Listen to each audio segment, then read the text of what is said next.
Hello friends, आज हम बात करेंगे विश्व भूगोल के पार्ट 3 पे। इससे पहले हम 2 पार्ट कर चुके हैं इसमें। जैसे कि हमने पहले पार्ट में देखा था कि उसमें हमने जो भूगोल की अवधारणाएँ थी, साथ में हमने सौरमंडल के बारे में भी अध्ययन किया था।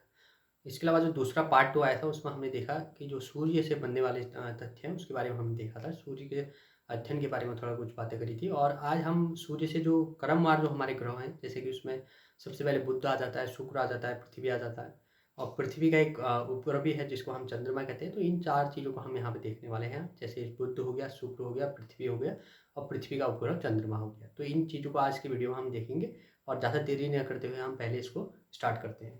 तो आप देख सकते हैं, जैसे ये हमारे बोर्ड पे हमने बुध है, शुक्र है, पृथ्वी है और इसके अलावा चंद्रमा है। तो इन 4 चीज़ों को आज पढ़ने वाले हैं हम यहाँ पे। तो सबसे पहले हम यहाँ पे बुध की बात कर लेते हैं। ये क्रमवार जो हम पढ़ रहे हैं दूरी के हिसाब से। तो कर्म के हिसाब से हमारा बुध जो सूर्य है, उसके बाद से सबसे पहला ग्रह जो आता है सूर्य के सबसे नज़दीक जो ग्रह आता है, उसको हम बुध के नाम से जानते हैं या मरकरी के नाम से इसको जानते हैं। यानी ये दूरी के हिसाब से पहला क्रमवार में आता है, यानी सबसे नज़दीकी ग्रह कौन सा है? बुध है। अगर प्रश्न ये बनता है कि सूर्य के या सबसे नज़दीक या सर्वाधिक नज़दीक कौन सा ग्रह है, तो आप कहेंगे बुध क्या है, सबसे नज़दीक हमारा सूर्य का ग्रह है और जिसको हम मरकरी भी कहते हैं इंग्लिश में। तो आपको ये 2 चीज़ें यहाँ पे ध्यान में रखनी है। दूसरा, जो यह सूर्य से सबसे नज़दीक है और इसकी जो दूरी है सूर्य से, तो 5.8 करोड़ किलोमीटर क्या है, इसकी दूरी है हमारे सूर्य से।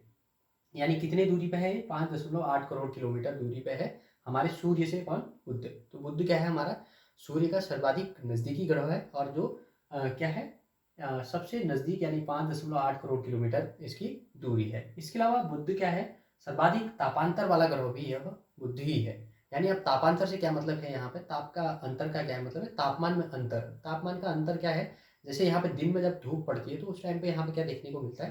तापमान काफ़ी ज़्यादा देखने को मिलता है और उसी प्रकार से तापमान हमको रात में हमें क्या देखने को मिलता है? काफ़ी न्यूनतम तापमान यहाँ पे देखने को मिलता है। माइनस में तापमान यहाँ पे चले जाता है, -170 डिग्री सेल्सियस तक यहाँ पे पहुँच जाता है तापमान रात को।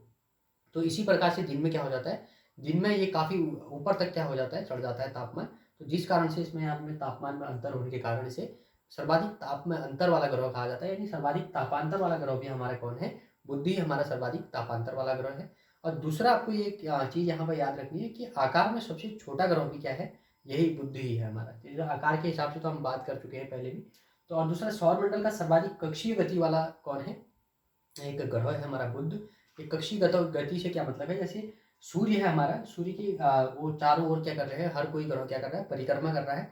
यानी वो एक टाइम, निश्चित टाइम में हमारे सूर्य के चारों ओर एक चक्कर पूरा करता है। तो उसी प्रकार से जो इसके परिक्रमण काल है, कोई भी ग्रह 2 प्रकार की ग्रह क्या करता है? गति करता है। एक तो हम जिसको हम परिक्रमण कहते हैं, वो सूर्य के चारों ओर घूमना होता है, परिक्रमण।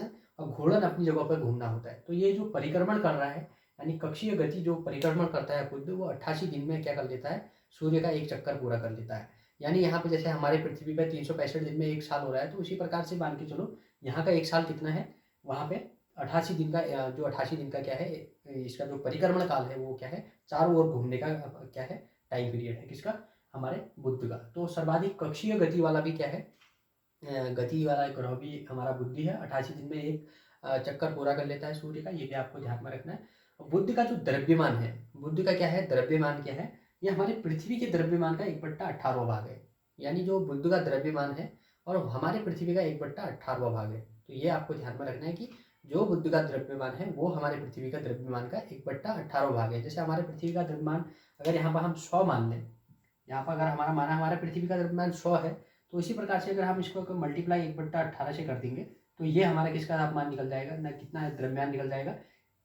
1/18 अगर हम करेंगे तो ये हमारा बुध का द्रव्यमान निकल जाएगा। तो यानी 1/18 भाग, अगर हमारे 100 भाग हमारे पृथ्वी के होंगे, तो 1/18 भाग इसमें इतने में ही बुध बन जाएगा। तो ये आपको ध्यान में रखना है कि बुध का जो द्रव्यमान है हमारे पृथ्वी का द्रव्यमान का 1/18वां भाग है। तो ये चीज़ आपको ध्यान में यहाँ पे रखनी है। तो बुध का जो द्रव्यमान है कितना है? हमारे पृथ्वी का 1/18वां भाग है हमारे पृथ्वी का। और दूसरा, इसका कोई भी उपग्रह नहीं है। यानी बुध का क्या है? कोई भी उपग्रह हमको देखने को नहीं मिलता है, इसका कोई उपग्रह नहीं है। जैसे हमारे पृथ्वी का एक उपग्रह चंद्रमा है, तो इसका कोई उपग्रह नहीं है।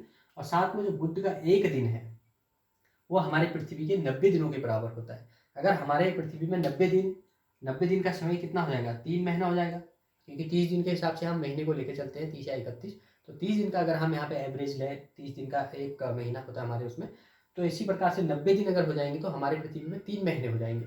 तो बुध का कितना, एक दिन के बराबर ये 90 दिन होंगे, यानी बुध पे एक दिन हमारे पृथ्वी के 90 दिनों के बराबर होगा। हमारे पृथ्वी जितने हमारे 90 दिन हो रहे हैं उतना वहाँ का एक दिन है, यानी यहाँ बुध पर हमें एक दिन काफ़ी बड़ा देखने को मिलता है, काफ़ी बड़े दिन। जैसे हमारे वहाँ 12 घंटा का दिन होता है, 12 घंटे की रात होती है पृथ्वी पे, तो वहाँ पे क्या होता है, जो बुध पे क्या होता है, काफ़ी बड़ा दिन होता है।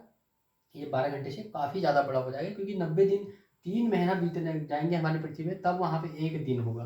यानी एक दिन तब होगा जब वहाँ पे 90 दिन हमारी पृथ्वी पे हो चुके होंगे, यानी 3 महीने बीत चुके होंगे, तब बुध पे एक दिन का समय वहाँ पे बीतेगा। तो इसी वजह से ये क्या कर रहा है, 88 दिन में चक्कर भी लगा दे रहा है, क्योंकि स्पीड बहुत ज़्यादा है इसकी परिक्रमा करने की। और दूसरा, यहाँ पर नज़दीक होने के कारण यहाँ पर काफ़ी देर तक क्या तापमान रहता है, धूप रहती है यहाँ पर, जिस कारण से यहाँ का दिन काफ़ी बड़ा होता है। तो ये भी आपको ध्यान में रखना है, यानी पृथ्वी के 90 दिनों के बराबर एक दिन होता है बुध का। तो ये बुध से संबंधित तथ्य थे। आगे हमारा आता है शुक्र ग्रह। अब शुक्र का हम वीनस कहते हैं, तो वीनस इसको कहा जाता है। बुध के समान इसका भी कोई उपग्रह नहीं है। और दूसरा यहाँ क्या है, सर्वाधिक निकट ग्रह ये हमारे पृथ्वी का है, यानी पृथ्वी के सर्वाधिक निकट कौन है, हमारा ये जो शुक्र ग्रह है, ये हमारे पृथ्वी के सर्वाधिक निकट वाला ग्रह है। तो दूसरा यहाँ पर द्रव्यमान और आकार में समान होने के कारण इसको पृथ्वी का बहन के नाम से जाना जाता है। अब क्या है, इसका जो हमारे ये शुक्र है, इसका द्रव्यमान और इसका आकार लगभग हमारे पृथ्वी के जैसा होने के कारण इसको हम पृथ्वी की बहन या पृथ्वी की जुड़वा बहन के नाम से इसको जानते हैं। यानी क्या कह रहे हैं, द्रव्यमान और आकार में समान होने के कारण पृथ्वी की बहन इसको कहा जाता है, किसको, शुक्र को कहा जाता है। तो ये चीज़ आपको ध्यान में रखनी है। और यह सौरमंडल का सर्वाधिक चमकीला ग्रह है। अब साथ में ये क्या है, हमारे सौरमंडल का सर्वाधिक चमकीला ग्रह है, यानी जब इस पर धूप पड़ती है तो ये हमें कैसे दिखाई देता है, काफ़ी चमकता हुआ दिखाई देता है। इसको हम मॉर्निंग स्टार या इवनिंग स्टार के नाम से भी इसको जानते हैं। मॉर्निंग स्टार, इवनिंग स्टार से क्या मतलब है, ये हमें सुबह और शाम को दिखाई देता है। तो सुबह और शाम में हमको ये आकाश में चमकता हुआ नजर आता है, ये शुक्र ग्रह। इसी वजह से ये काफ़ी चमकीला होने के कारण हमको क्या, सुबह और शाम में दिखाई देता है, जिस कारण से हम इसको सुबह का तारा या शाम का तारा भी इसको कहते हैं, मॉर्निंग स्टार या इवनिंग स्टार कहते हैं। ये भी आपको ध्यान में रखना है। इसके अलावा यहाँ पे क्या है, शुक्र पर सक्रिय ज्वालामुखी पाए जाते हैं, यानी शुक्र ग्रह है, इस पर जैसे हमारे पृथ्वी पे काफ़ी सारे सक्रिय ज्वालामुखी पाए जाते हैं, जैसे हमारे बैरन द्वीप है, वहाँ पे एक सक्रिय ज्वालामुखी पाया जाता है। तो उसी प्रकार से ये क्या है, शुक्र पर कुछ क्या है देखने को मिलते हैं, सक्रिय ज्वालामुखी देखने को मिलते हैं इस शुक्र ग्रह पे। दूसरा, सूर्य की एक परिक्रमा करने में कितना, 225 दिन का समय लेता है। यानी जैसे ये 88 दिन का समय ले रहा है एक परिक्रमण करने में सूर्य का, तो उसी प्रकार से ये एक परिक्रमण करने में 225 दिन का समय, ये सूर्य के अगर एक परिक्रमा करेगा तो 225 दिन का समय लगाएगा कौन, ये शुक्र। तो आपको ये भी ध्यान में रखना है, 225 दिन में क्या कर लेता है, सूर्य के चारों ओर एक चक्कर पूरा कर लेता है 225 दिन के अंतर्गत। यह अपने अक्ष पर विपरीत दिशा पूरब से पश्चिम घूर्णन करता है। अब ये इसकी एक विशेष खासियत है कि ये पूरब से पश्चिम घूमता है। अब जैसे दो प्रकार की ग्रह हमारे क्या कर रहे हैं, गति कर रहे हैं। एक तो हमारा परिक्रमण कर रहा है, यानी एक क्या कर रहे हैं, चारों ओर घूम रहे हैं सूर्य के, और एक अपने इस जगह पे ही क्या कर रहे हैं, घूम रहे हैं, जिससे दिन रात हो रहे हैं। अब दिन रात जिस गति से हो रहे हैं ग्रहों के, उसको हम घूर्णन गति कहते हैं।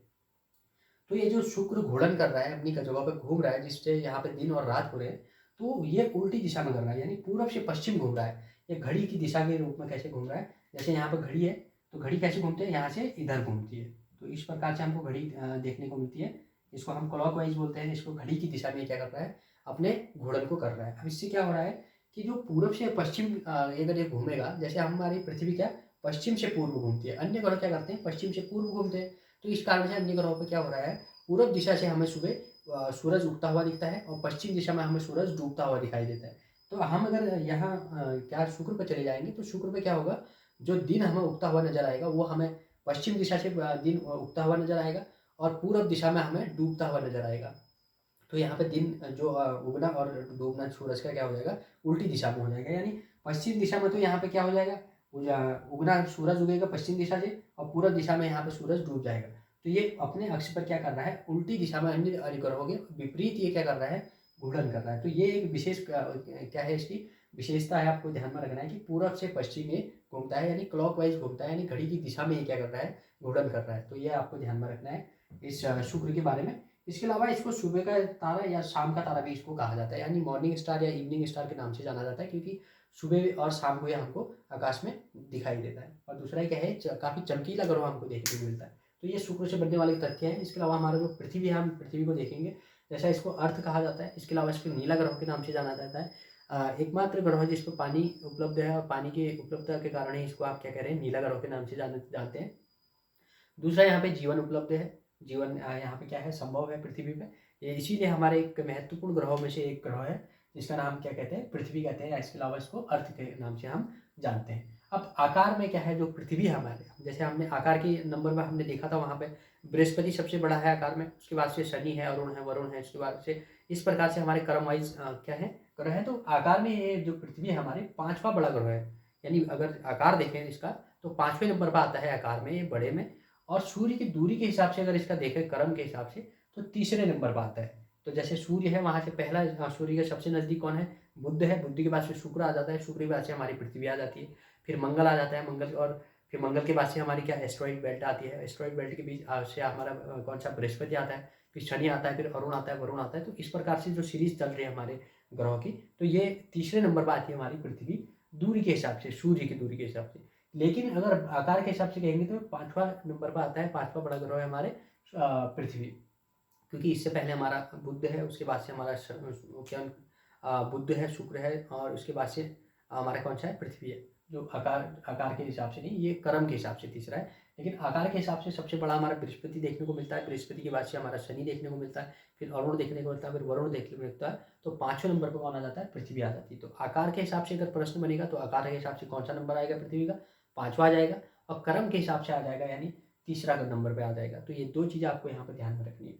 इसके अलावा जो पृथ्वी अपने अक्ष पे कितने डिग्री झुकी हुई है, अगर ये प्रश्न बनता है तो आप कहेंगे 23.5 डिग्री, यानी 23.5 डिग्री क्या है, अपने अक्ष पर ये झुकी हुई है। अब अक्ष क्या है, दो चीज़ें यहाँ पे समझने वाली है। अक्ष, एक तो 23.5 डिग्री का अक्ष पर ये झुकी है, दूसरा है अपने अक्ष से कितना कोण बनाती है, 66 से 1/2 डिग्री का कोण बनाती है। अब इसको यहाँ पे थोड़ा हमको चित्र के माध्यम से समझना पड़ेगा।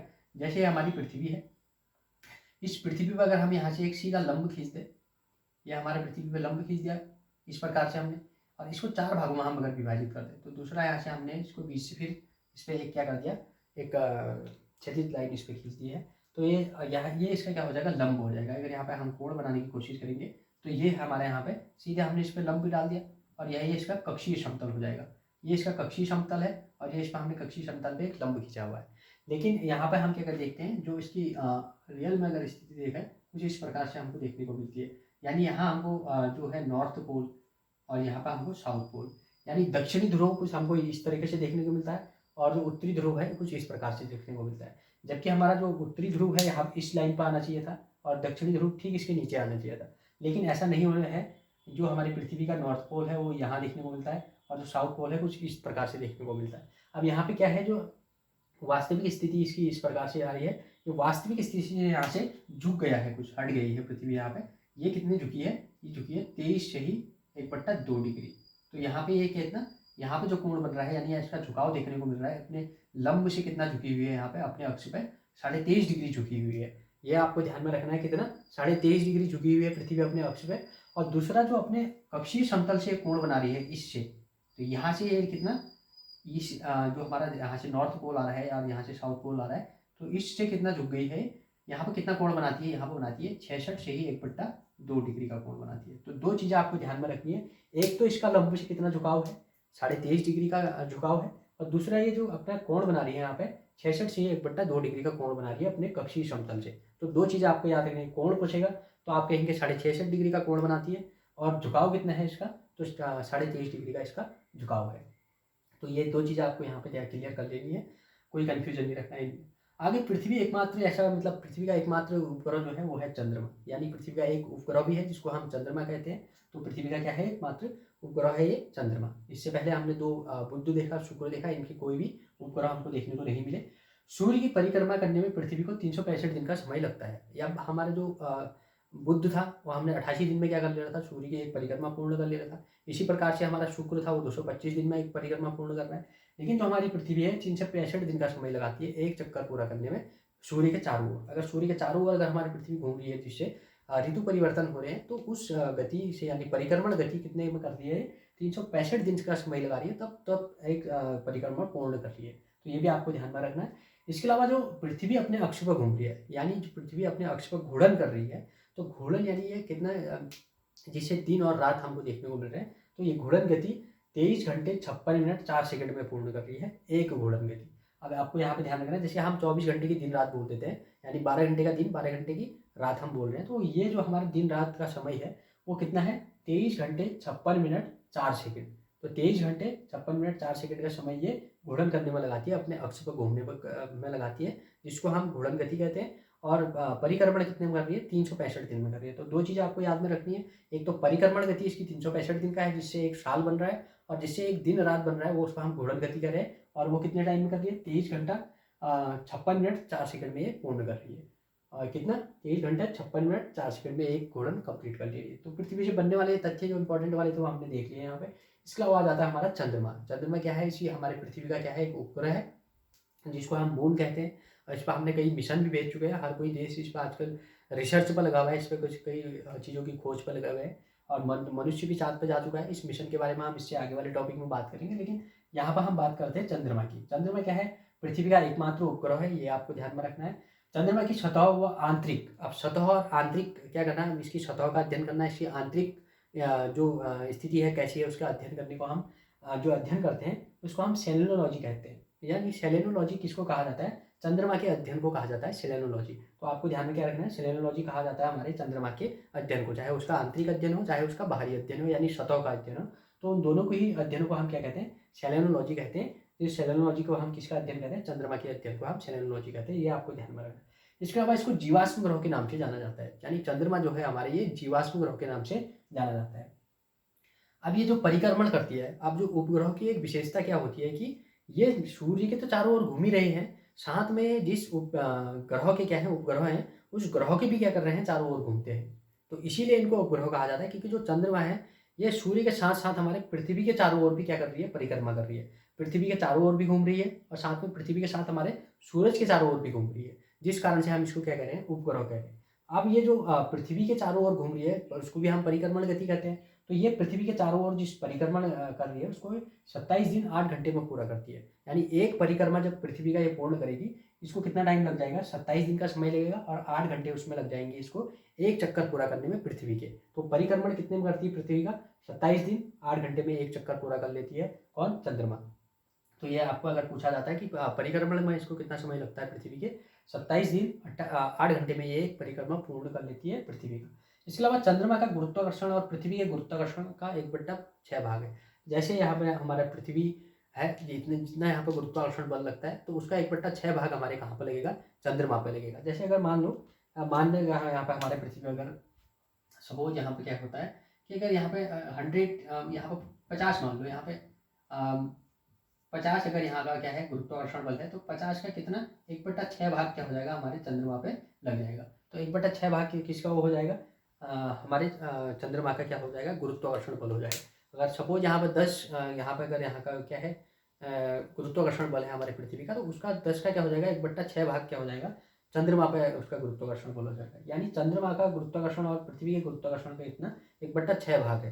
तो आपको ये भी आपका ध्यान में रखना है। इसके अलावा चंद्रमा की पृथ्वी से सर्वाधिक दूरी, अब चंद्रमा की जो पृथ्वी से सर्वाधिक दूरी हो जाएगी, जैसे ये पृथ्वी है, अभी आप यहाँ इसको ऐसे समझते हैं, ये हमारी पृथ्वी है, और यहाँ पे मान लो चंद्रमा आ गया है, ये चंद्रमा है, एक चंद्रमा यहाँ पे है एक दिन, और एक दिन ये यहाँ चले गया है।